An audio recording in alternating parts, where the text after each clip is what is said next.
Assalamu alaikum wa rahmatullah. 48 Laws of Power, Law 3, Part 2. Conceal your intentions. We are on a timer today because it's nearly Maghrib and I've begun this late. Poor time management on my part. So we're going to crack straight on, inshallah ta'ala. Part 2. And if you haven't seen Part 1, I've got a playlist, 48 Laws of Power playlist. Feel free to hit that playlist. You can go through them, inshallah ta'ala. I've given my reasons many times as to why we're going through this book. It's extremely important, especially as a man who is, if you are aspiring to achieve any level of notable success in your respective fields, you need to have a good grasp on 48 Laws of Power, period. So let's get in there. Deception is always the best strategy, but the best deceptions require a screen of smoke to distract people's attention from your real purpose. The bland exterior, like the unreadable poker face, is often the perfect smokescreen, hiding your intentions behind the comfortable and familiar. If you lead the sucker down a familiar path, he won't catch on when you lead him into a trap. Alaikum salam, Vegeta. Yes, what's going on, my man? Observance of the law. In 1910, a Mr. Sam Giesel, I think I pronounced that correctly, of Chicago sold his warehouse business for close to $1 million. That was a lot of money back then, by the way. He settled that, I don't know what that would be adjusted for inflation. I think it's to the power of 12 or maybe even a bit more than that. He settled down to semi-retirement and the managing of his many properties, but deep inside, he itched for the old days of deal-making. One day, a young man named Joseph Whale visited his office, wanting to buy an apartment he had up for sale. Giesel explained the terms. The price was $8,000, but he only required a down payment of $2,000. Whale said he would sleep on it, but he came back the following day and offered to pay the full $8,000 in cash if Giesel could wait a couple of days until a deal Whale was working on came through. Even in semi-retirement, a clever businessman like Giesel was curious as to how Whale would be able to come up with so much cash, roughly $150,000 today. So that answers our question. It's to the power of 20, nearly to the power of 20. So quickly, Whale seemed reluctant to say and quickly changed the subject, but Giesel was present. Finally, after assurances of confidentiality, Whale told Giesel the following story. Whale's uncle was the secretary of a coterie of multimillionaire financiers. These wealthy gentlemen had purchased a hunting lodge in Michigan 10 years ago at a cheap price. So I need you guys to pay attention to something. Joseph Whale, he didn't come in immediately trying to make Giesel aware of this particular deal he had. He came in with a smoke screen, and that smoke screen was him allegedly trying to buy this apartment. It's an important point in the story.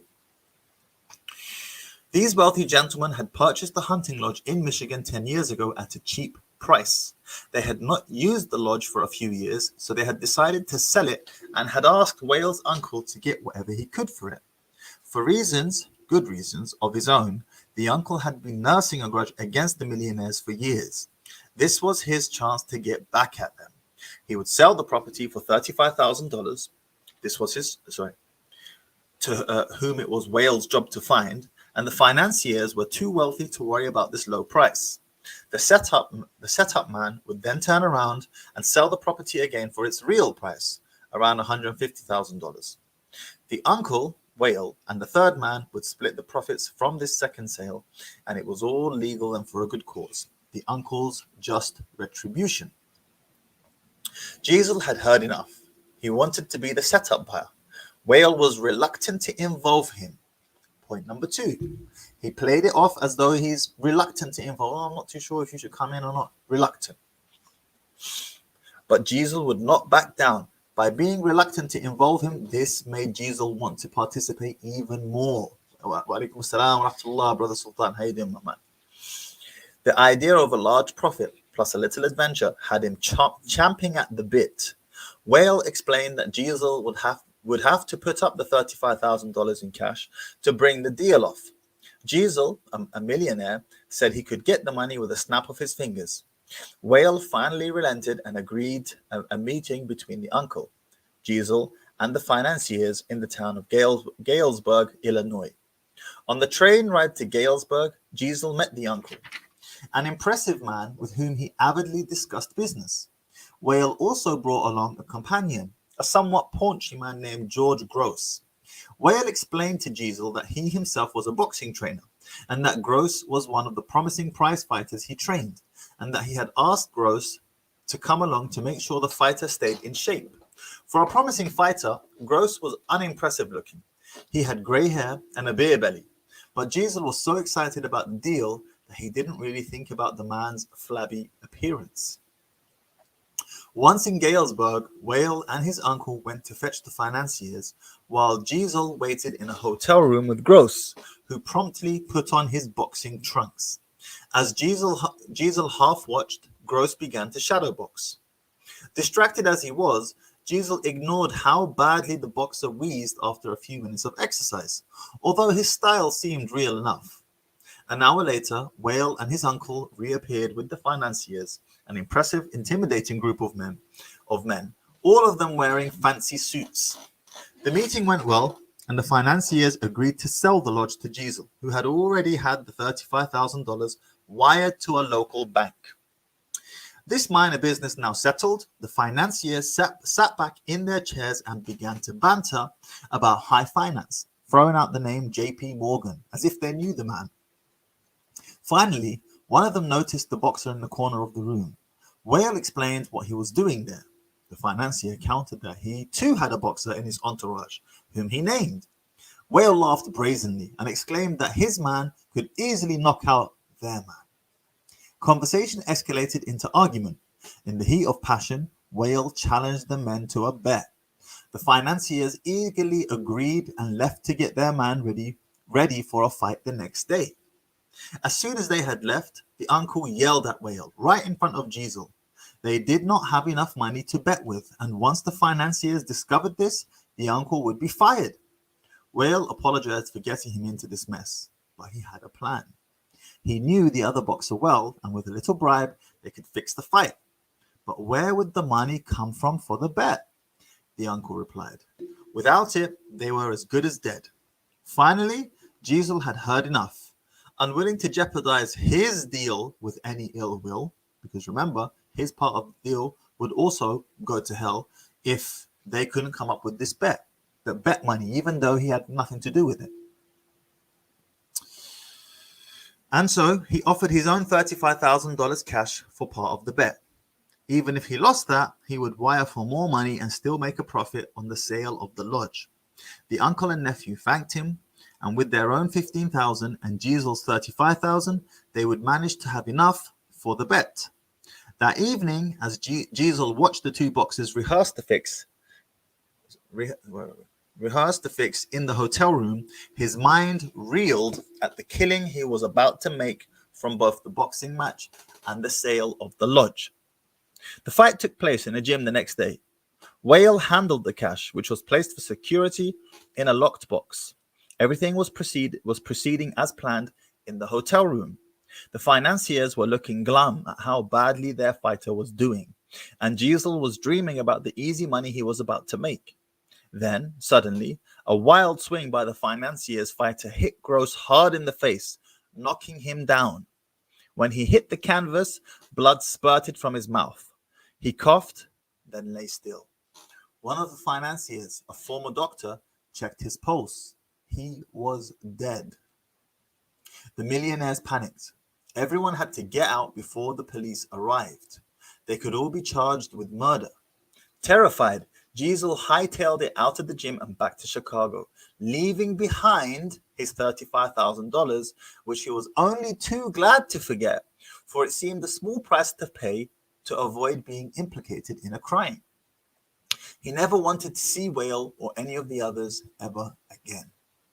After Giesel scurried out, Gross stood up, the man who was allegedly killed, right, under his own steam. The blood that had spurted from his mouth came from a bowl filled with chicken blood and hot water that he had hidden in his cheek. The whole affair had been masterminded by Whale, better known as the Yellow Kid, one of the most creative con artists in history.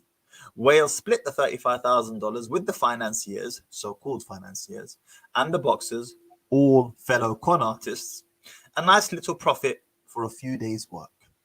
All along, he was after the $35,000 bet that they were about to put up, but he needed to set up a whole bunch of smoke screens before he could do that. Let's get to the interpretation. The yellow kid had staked out Diesel as the perfect sucker long before he set up the con. He knew the boxing match scam would be the perfect ruse to separate Diesel from his money quickly and definitively, but he also knew that if he had begun by trying to interest Diesel in the boxing match, he would have failed miserably. He had to conceal his intentions and switch attention, create a smokescreen. In this case, the sale of the lodge. On the train ride and in the hotel room, Diesel's mind had been completely occupied with the pending deal, the easy money. And on that note, gentlemen, always remember, there is no such thing as a free lunch. I'm going to get to that law later on. If ever someone presents to you a deal and it sounds like easy money, run for the hills. There's something off, there's something fishy, there's something going on. And for every 1 in 1,000 deals that do actually come off, the easy money deals, the other 999 don't. Don't be fooled, don't be lazy. If you are interested, or if someone gets your attention and your interest in making a deal whereby you can allegedly make tons of money, he has staked you out to be the perfect sucker. He knows that you are desperate to make a lot of money in the shortest period of time possible. A lot of people lose their money like that. Hell, I've lost my money like that once upon a time. I ain't gonna lie. It is what it is. You're the perfect sucker. Be careful. Let me tell you a story. A few years ago, my father, he was once, a long time ago now, 15 years ago, he was approached by a bunch of Irish guys. They came up to him and they said to him, "Excuse me, sir, would you like to buy this laptop?" You guys have probably heard a story like this before. This actually happened to my dad. They showed him the laptop. It's all legit. It's all above board. And it was like a third of the price of what it cost in the shop. My dad tried it, opened it. It worked perfectly. They made the deal. My dad forked out, I think, £400 or £500 for a £1,500 laptop. Handed the money over. Fantastic. Got the box, took it home. Came home, opened the laptop. It was full of bricks. Bricks. I swear to God. My dad paid £500 for bricks. Went back there to wherever they were. These guys, of course, they were nowhere to be seen. That was a lesson learned. No such thing as a free lunch. If it sounds too good to be true, it is almost definitely not true. That's the general rule of thumb. On the train ride and in the hotel room, Diesel's mind had been completely occupied with the pending deal, the easy money, the chance to hobnob with wealthy men. He had failed to notice that Gross was out of shape and middle-aged at best. That was the boxer. Such is the distracting power of a smokescreen. Engrossed in the business deal, Diesel's attention was easily diverted to the boxing match, but only at a point when it was already too late for him to notice the details that would have given Gross away. So even though Gross was clearly not a prize fighter, not a professional fighter, out of shape, blowing, his style was a bit off as well. And still, the smokescreen was so strong that, Diesel couldn't clock onto it. He was unable to see it, blinded by greed. The match, after all, now depended on a bribe rather than on the boxer's physical condition. And Diesel was so distracted at the end by the illusion of the boxer's death that he completely forgot about his money, which was the plan all along. Learn from the yellow kid. The familiar, inconspicuous front is the perfect smokescreen. Approach your mark with an idea that seems ordinary enough. A business deal, financial intrigue. The sucker's mind is distracted, his suspicions allayed. That is when you gently guide him onto the second path, the slippery slope down which he slides helplessly into your trap, which is exactly what the yellow kid whale did with this gentleman Diesel. It's exactly what he did. Very powerful story. The yellow kid whale, he's one of America's most famous con artists. He lived for nearly 100 years. He only died recently, relatively recently. He was born in 1875 and he died in 1976, I think, like 101 years old. Yeah, so learn from him. And if, of course, we don't want to implement these deceptive strategies, that's a pure deception, but know how to protect yourself from it. Know how to protect yourself from these type of deceptive strategies. Observance of the law. And for those of you who are watching right now, please hit that like. Barakallahu fikum. In the mid 1920s, the powerful warlords of Ethiopia were coming to the realization that a young man of the nobility named Haile Selassie, also known as Rastafari, was out competing them all and nearing the point where he could proclaim himself their leader, unifying the country for the first time in decades. Most of his rivals could not understand how this wispy, quiet, mild-mannered man had been able to take control. Yet, in 1927, Selassie was able to summon the warlords one at a time to come to Addis Ababa to declare their loyalty and recognize him as leader. Some hurried, some hesitated, but only one, Desamash Balcha of Sidamo, dared defy Selassie totally. A blustery man, Balcha was a great warrior, and he considered the new leader weak and unworthy. He pointedly stayed away from the capital. Finally, Selassie, in his gentle but stern way, commanded Balcha to come. The warlord decided to obey, but in doing so, he would turn the tables on this pretender to the Ethiopian throne. He would come to Addis Ababa at his own speed. And with an army of 10,000 men, a force large enough to defend himself, perhaps even start a civil war. Stationing this formidable force in a valley 3 miles from the capital, he waited as a king would. Selassie would have to come to him. Selassie did indeed send emissaries, asking Balcha to attend an afternoon banquet in his honor. But Balcha was no fool, and he knew history. He knew that previous kings and lords of Ethiopia had used banquets as a trap. Once he was there and full of drink, Selassie would have him arrested or murdered.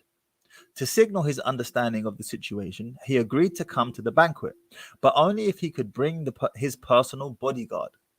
600 of his best soldiers, all armed and ready to defend him and themselves. To Balcha's surprise, Selassie answered with the utmost politeness that he would be honored to play host to such warriors. On the way to the banquet, Balcha warned his soldiers not to get drunk and to be on their guard. When they arrived at the palace, Selassie was his charming best. He deferred to Balcha, treated him as if he desperately needed his approval and cooperation. But Balcha refused to be charmed, and he warned Selassie that if he did not return to his camp by nightfall, his army had orders to attack the capital. Selassie reacted as if hurt by his mistrust. Over the meal, when it came time for the traditional singing of songs in honor of Ethiopia's leaders, he made a point of allowing only songs honoring the warlord of Sidamo. It seemed to Balcha that Selassie was scared, intimidated by this great warrior, who could not be outwitted. Sensing the change, Balcha believed that he would be the one to call the shots in the days to come. At the end of the afternoon, Balcha and his soldiers began their march back to camp amidst cheers and gun salutes. Looking back to the capital over his shoulder, he planned his strategy. How his own soldiers would march through the capital in triumph within weeks, and Selassie would be put in his place being either prison or death. When Balcha came in sight of his camp, however, he saw that something was terribly wrong. Where before there had been colorful tents stretching as far as the eye could see, now there was nothing. Only smoke from doused fires. What devil's magic was this? A witness told Balcha what had happened. During the banquet, a large army commanded by an ally of Selassie's had stolen up on Balcha's encampment by a side route he had not seen. This army had not come to fight, however.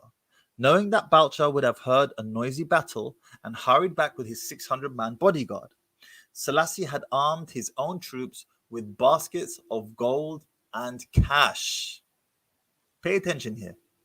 They had surrounded Balcha's army and proceeded to purchase every last one of their weapons. So instead of fighting his army, so Balcha was in the castle, right, with Selassie, and Selassie sent his army to go and not fight Balcha's army, but to bribe them, to buy their weapons from them, to buy with gold and pay a good price as well.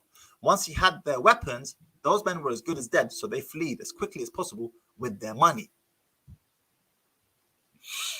Those who refused were easily intimidated, and within a few hours, Balcher's entire force had been disarmed and scattered in all directions.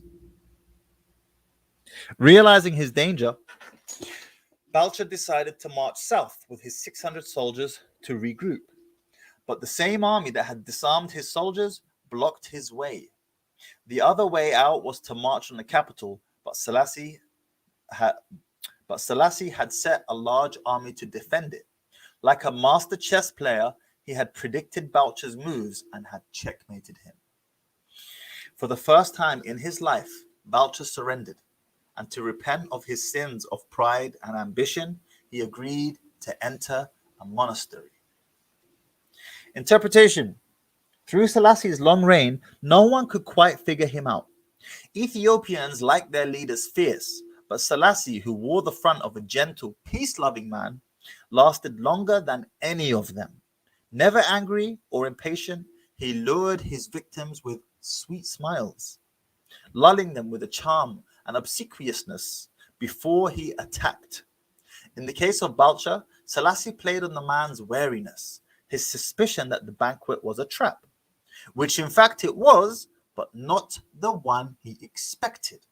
You see, Balcher expected that the banquet would be a trap by having his drink poisoned, and then or being made to drink too much, then he becomes drunk, and then Selassie would have him killed. So what did he do to protect himself? He took a 600-man bodyguard and ordered his people to not touch any wine or drink so that they can remain in their senses. But Selassie had other plans. He intended on making the man feel like he's the one calling the shots. He's the man, whilst at the exact same time, he had his army. Selassie had his army. So Selassie's army went round the back to Balcher's army, paid them off, took their weapons, disempowered them. They were useless. They were rendered useless. Checkmate.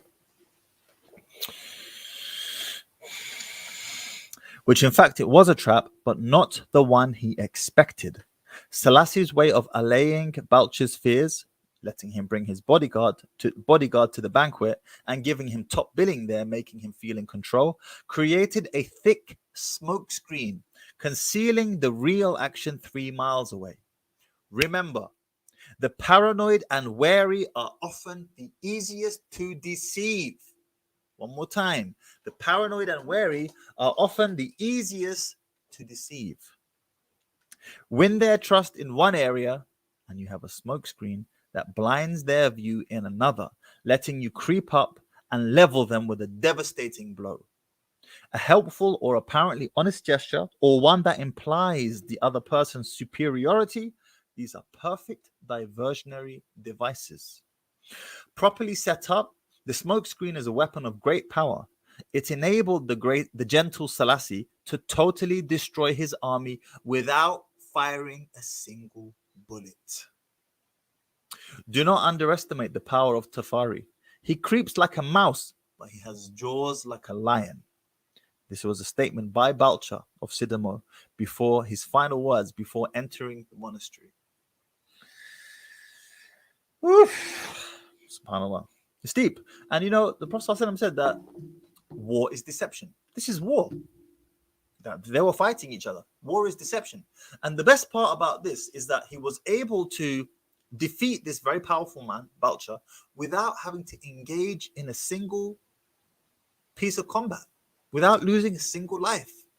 He simply paid the men off, whilst he had the general with him, whining and dining him. Perfect diversionary tactic. Keys to power. If you believe that deceivers are colorful folk who mislead with elaborate lies and tall tales, you are greatly mistaken.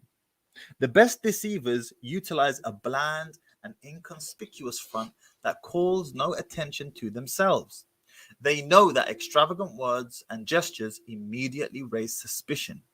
Instead, they envelop their mark in the familiar, the banal, the harmless. In Yellow Kid Wales' dealings with Sam Giesel, the familiar was a business deal. In the Ethiopian case, it was Selassie's misleading obsequiousness. Exactly what Boucher would have expected from a weaker warlord. So he thought.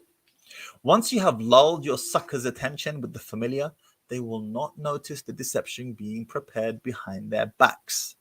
This derives from a simple truth. People can only focus on one thing at a time. It is really too difficult for them to imagine that the bland and harmless person they are dealing with is simultaneously setting up something else. The grayer and more uniform the smoke in your smoke screen, the better it conceals your intentions. In the decoy and red herring devices discussed in part 1, which was last week, you actively distract people.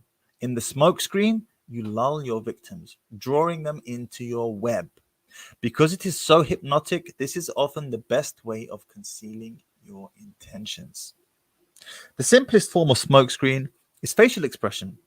Behind a bland, unreadable exterior, all sorts of mayhem can be planned without detection. Hence the term poker face, and hence why poker players are so big on controlling their facial expressions and their entire body language for that matter. Because if you're good with body language, someone can keep their face still, but if their leg is fidgeting or their fingers are moving in a particular way or their legs and ankles are crossed in a particular way, you can read a lot from that, a ton. You can read a ton from that. Milton Erickson, the famous psychologist, was so adept at reading body language that he could tell when a woman was having an affair by the way she walked and sat. Deep, right? How did Milton Erickson get so good at reading body language? He contracted polio at a very young age, 17 years old, which disabled him. He was stuck in a wheelchair. He was then told, or his mother was then told by a doctor, that Milton is not going to make it to the morning. You need to say your last goodbyes tonight. By the morning, he'll be dead. They were wrong. By the morning, he was still around, but later that night, he did slip into a coma. He woke up from that coma 3 days later, but now he was not just paralyzed by not unable to walk. He was completely paralyzed head to toe, couldn't move his lips. The only thing he had control over was his eyeballs. That was it. And at first, the boredom of being stuck in a wheelchair, unable to move, was excruciating. But then he found something amazing. He started unearthing this brand new way of communicating that humans have that he had never seen before. He noticed his sisters, that they would say one thing and it would mean another thing. He noticed no less than 17 different types of no's from his sisters in the tone that they would say it, or how they would move their hair, how they would flick their hair. That's how good he became at body language. That's how adept he was at it. Whereas it was said that he could tell if a woman was cheating on her husband by the way she walked and the way she sat. He could tell if his receptionist was on her period by how heavy she was typing the keys. That's how adept at body language he became. It's a superpower. So, facial expression. Behind a bland, unreadable exterior, all sorts of mayhem can be planned without detection. This is a weapon that the most powerful men in history have learned to perfect. It was said that no one could read Franklin D. Roosevelt's face. Baron James Rothschild made a lifelong practice of disguising his real thoughts behind bland smiles and nondescript looks. Stendhal wrote of Talleyrand, "Never was a face less of a barometer." Henry Kissinger would bore his opponents around the negotiating table to tears with his monotonous voice, his blank look, his endless recitations of details, and then, as their eyes glazed over, he would suddenly hit them with a list of bold terms. Caught off guard, they would easily be intimidated. As one poker manual explains it, while playing his hand, the good player is seldom an actor. Instead, he practices a bland behavior that minimizes readable patterns, frustrates and confuses opponents, permits greater concentration. An adaptable concept, the smokescreen can be practiced on a number of all levels, all playing on the psychological principles of distraction and misdirection. One of the most effective smokescreens is the noble gesture. People want to believe apparently noble gestures are genuine, for the belief is pleasant. They rarely notice how deceptive these gestures can be. The art dealer Joseph Devine was once confronted with a terrible problem. The millionaires who had paid so dearly for Devine's paintings were running out of wall space, and with inheritance taxes getting even higher, it seemed unlikely that they would keep buying. The solution was the National Gallery of Art in Washington, D.C., which Devine helped create in 1937 by getting Andrew Mellon to donate his collection to it. The National Gallery was the perfect front for Devine. In one gesture, his clients avoided taxes, cleared wall space for new purchases, and reduced the number of paintings on the market, maintaining the upward pressure on their prices. All this whilst the donors created the appearance of being public benefactors. Don't be fooled by so-called billionaire philanthropists, by the way. You guys know this. You don't need me to tell you. Oftentimes, it's a smokescreen for for hiding money that would otherwise be taxed, just as Joseph Devine did with his buyers. Set up this art gallery for the people to see and benefit from, mashallah. But at the same time, those wealthy men, his wealthy clients, were able to continue buying what they really wanted to buy, which was art, not have to pay taxes as a result, because if they're not buying the art, then the money has to go to the tax man. And it was considered as some type of noble gesture, some type of philanthropic move on the part of these millionaires and billionaires. I think they were millionaires back then. I don't know if there were any billionaires back then. It was all millionaires. We have billionaires now because of inflation. Back then it was just millionaires. Anyway, that's the point. You see, the perfect smokescreen. They got what they wanted. Joseph Devine got what he wanted, and ultimately, instead of paying tax, everyone walks away a happy man. And on top of all of that, they have the reputation of being generous philanthropists. My ass. Anyway, let's carry on. I'm not saying all of them, by the way, but a lot of them. Another effective smokescreen is the pattern, the establishment of a series of action that seduce the victim into believing you will continue in the same way. The pattern plays on the psychology of anticipation. Our behavior conforms to patterns, or so we like to think. Just see something real quick. Yes, patterns are important. If you can get someone used to a pattern and then you suddenly break them, you throw them off guard. Muhammad Ali did this against George Foreman. Muhammad Ali said to George Foreman, "I am going to box with you in the middle of the ring. We're going to have a punching fight." George Foreman didn't believe him because that was not Muhammad Ali's style. Float like a butterfly, sting like a bee, dance around and round and round. Just before the fight, Muhammad Ali's trainer loosened the ropes to the ring. A trainer will only loosen the ropes to the ring if he intends his fighter to slug it out. Why? The looser the ropes, the less spring there is off the ropes. You can't bounce back off of them real quick, which means you're going to get into a slugfest. George Foreman didn't believe him. He believed that Muhammad Ali was lying. Muhammad Ali went in and actually did that. And that was a shock to George Foreman. He had suddenly broken his pattern. Even though George Foreman was the superior puncher, was the superior boxer, the fact that Muhammad Ali had the audacity to do that caught him so off guard that Muhammad Ali eventually knocked him out. He knocked him out. In 1878, the American robber baron Jay Gould created a company that began to threaten the monopoly of the telegraph company, Western Union. You guys know Western Union. The directors of Western Union decided to buy Gould's company. Decided to buy Gould's company up. They had to spend a hefty sum, but they figured they had managed to get rid themselves of an irritating competitor. A few months later, though, Gould was at it again, complaining he had been treated unfairly. He started up a second company to compete with Western Union and its new acquisition. However, the same thing happened again. Western Union bought him out to shut him up, but soon the pattern began for a third time. Now Gould went for the jugular. He suddenly staged a bloody takeover struggle and managed to gain complete control of Western Union. He had established a pattern that had tricked the company's directors into thinking his goal was to be bought out at a handsome rate. Once they paid him off, they relaxed and failed to notice that he was actually playing for higher stakes. The pattern is powerful in that it deceives the other person into expecting the opposite of what you are really doing.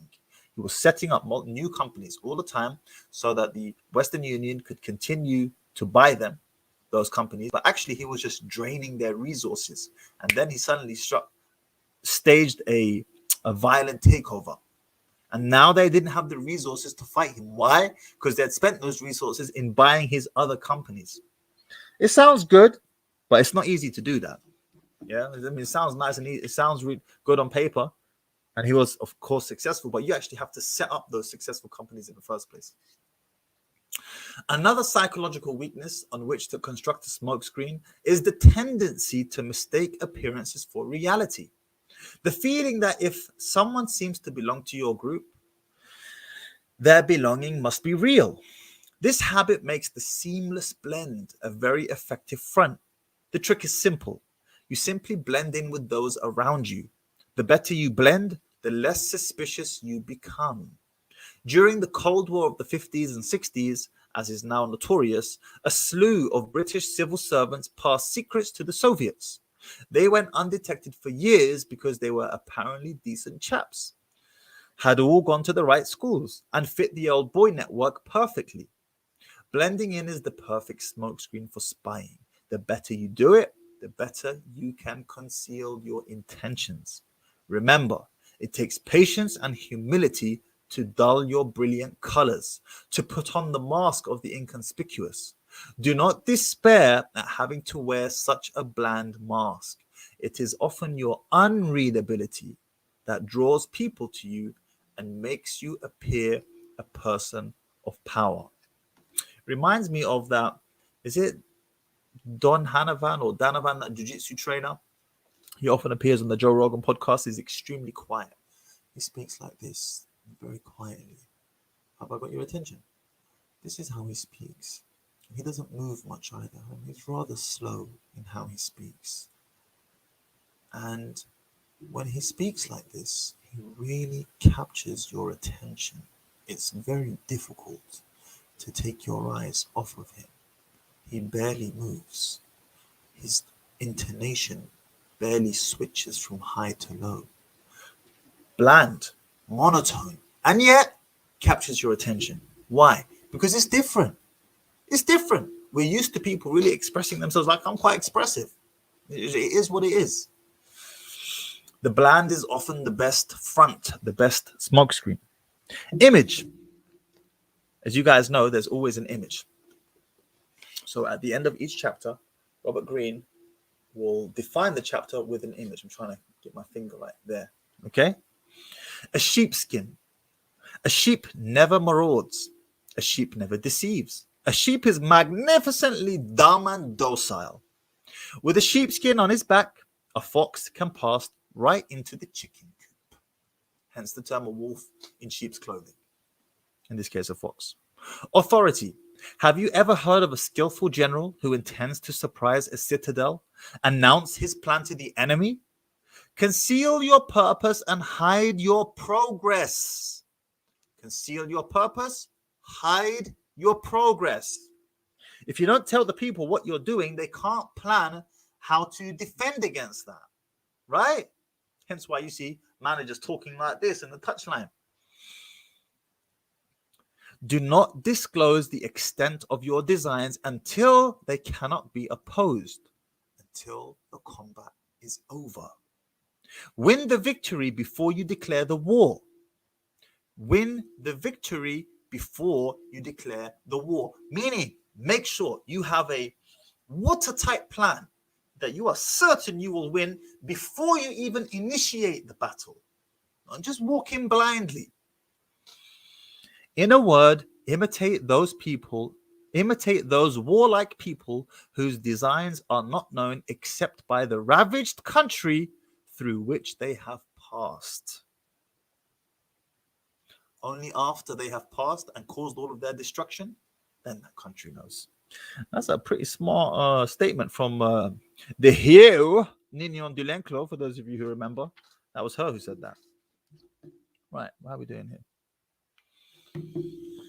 Reversal. No smokescreen, red herring, false sincerity, or any other diversionary. Now, if you remember, the reversal is the exception to the rule, the exception to the law, a time when this law might not apply, or if you apply it could hurt you. So pay attention to the reversal. No smokescreen, red herring, false sincerity, or any other diversionary device will succeed in concealing your intentions if you already have an established reputation for deception. Pay attention. And as you get older and achieve success, it often becomes increasingly difficult to disguise your cunning. Keep doing that. Sorry, I've got itchy nose today. I don't know why.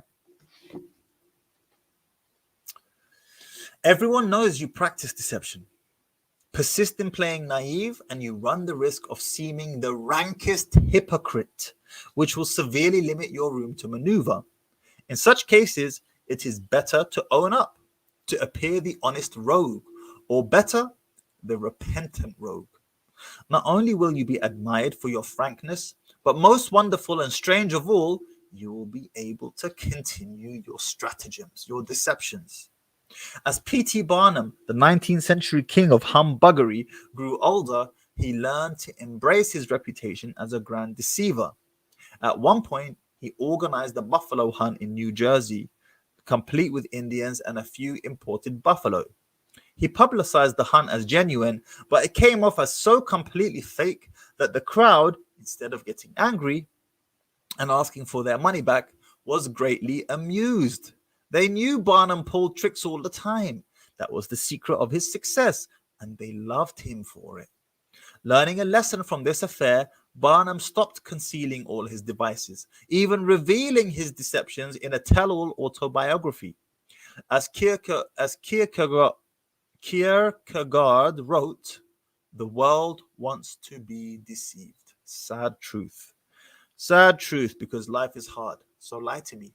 Lie to me. It's nicer. I prefer for you to lie to me because life's hard. Sad reality.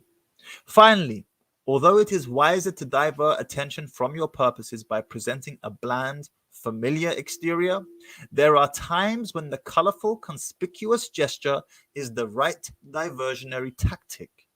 The great charlatan mountebanks of 17th and 18th century Europe used humor and entertainment to deceive their audiences.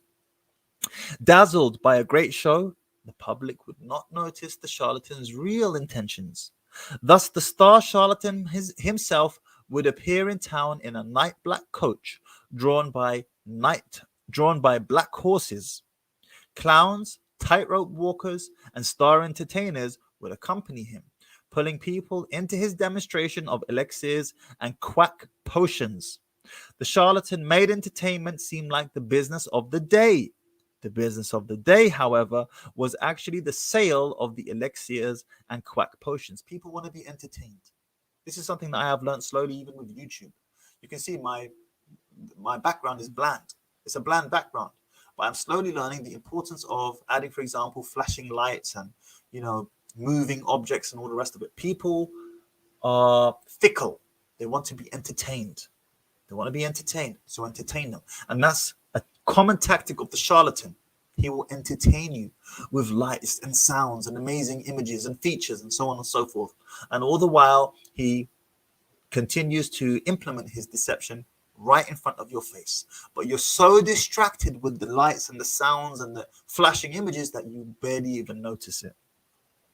Spectacle and entertainment clearly are excellent devices to conceal your intentions, but they cannot be used indefinitely. The public grows tired and suspicious and eventually catches on to the trick.